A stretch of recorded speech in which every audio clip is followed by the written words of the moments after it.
The NCAA's March Madness is one of the biggest sports tournaments in the world, with almost 10 million people watching just last year. A single elimination format starting with 68 teams spread across 3 weekends determines who can call themselves the US National Collegiate Basketball Champion.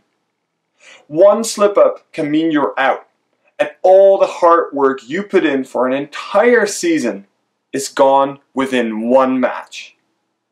On top of that, your performance as an athlete in this tournament can have a big impact on your future in the NBA. Sure, the top prospects' chances won't be affected that much by the tournament, but for someone who isn't sure to make it to the pros, this can be the difference. You can imagine the amounts of pressure these athletes are exposed to. And some of them are still teenagers. In this episode of JWK Explains, we will look at what high-level athletes do to deal with such immense pressure through looking at one of the most high-pressure situations imaginable: winning a match from the free throw line. Team all Big 12. That's a three! Beautiful shot outside. Norvell is on. This is exactly what Kyle Guy was exposed to on April 6th during the semi-final match of the 2019 tournament. With his team trailing by 2 points and only 1.5 seconds left on the clock, Kyle's team, the University of Virginia, took a timeout to take one last shot at the win and a spot in the national championship game. Guy was the man to do it.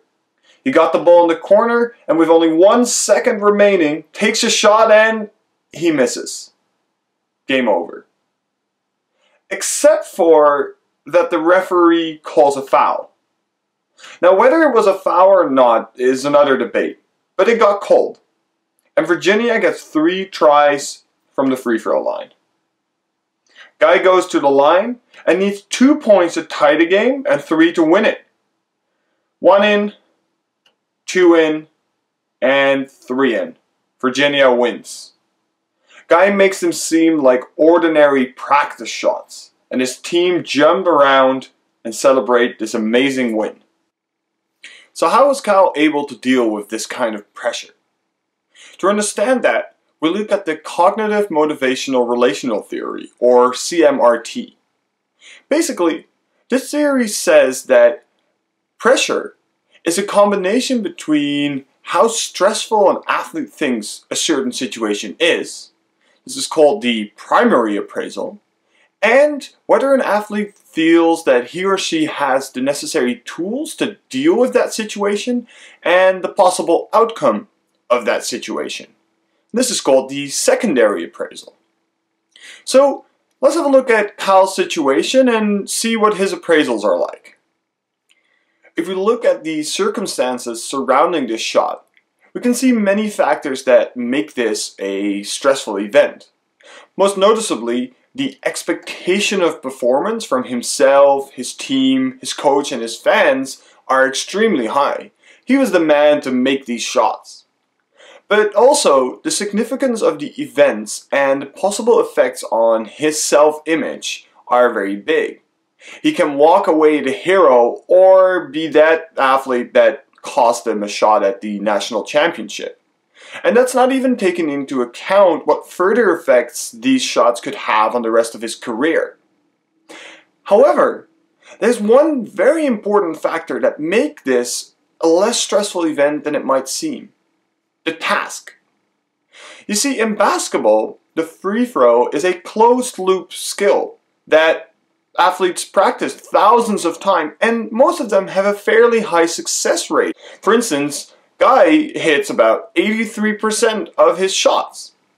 This means that if he tries 3 times, he will make on average 2.5 of these shots, well above the 2 shots he needed to tie the game. So, even though this might seem like an incredibly stressful event for Guy, he might not have felt it that way because he was so confident in his ability to make the shot. And this was confirmed in an interview after the match by himself, when he said, "Yeah, I was nervous, but it was the good kind of nervous. Having looked at the primary appraisal, we now have to look at the secondary appraisal. How well did Guy feel that he was able to deal with this situation, and what strategies did he use to control the pressure? First of all, in an interview after the match, Guy reported, I stood at the line and I just told myself that, this is what you've always dreamed of and this is your opportunity to seize the moment. This is a form of positive self-talk to help him convert his appraisal of the situation from a negative one into a positive one. This type of self-talk can help athletes see the situation as a challenge rather than a burden. Another factor that might have helped Guy be able to deal with this situation was the fact that his team got eliminated through an upset in the previous edition of this tournament. This might have given him information about how to deal with the failure and how to cope with the press and everything like that if you don't make these shots. On top of that, Guy mentions that he has a lot of confidence in his ability to take free throws, or in his words, I'm a player that has a lot of confidence in himself, not arrogance, it's humble. I'm very humble, but I knew that, I had an opportunity to win this game. Lastly, you can see Cal put his face in his shirt directly after he missed the shots. Now, this might have seemed like he was upset or disappointed that he missed that initial shot, but he actually mentions after the match that he did that in order to immediately shift his focus to the free throws. And you can now see that he uses a combination of physical and cognitive strategies to help him deal with this situation. Overall, I think it's clear that although he recognizes that this is a stressful situation, you can see that he has all the tools and the confidence that he is going to be able to deal with this situation and going to be able to perform well. So what can you learn from a high-performance athlete like Kyle Guy about managing stress and anxiety? Well, first of all, practice makes perfect. Not only is practicing particular skills going to increase your confidence in that skill, but also practicing being in stressful situations will make it that you are more comfortable and more confident that you're going to be able to deal with these kind of situations. So try to not shy away from any pressure or anxiety. Embrace it and know that every time you go through a situation like that, you're going to come out stronger on the other side. Another thing is that positive self-talk can help you to change your appraisal of the stressful situation. So next time you are facing something that you find stressful, try and tell yourself that you want that thing to happen.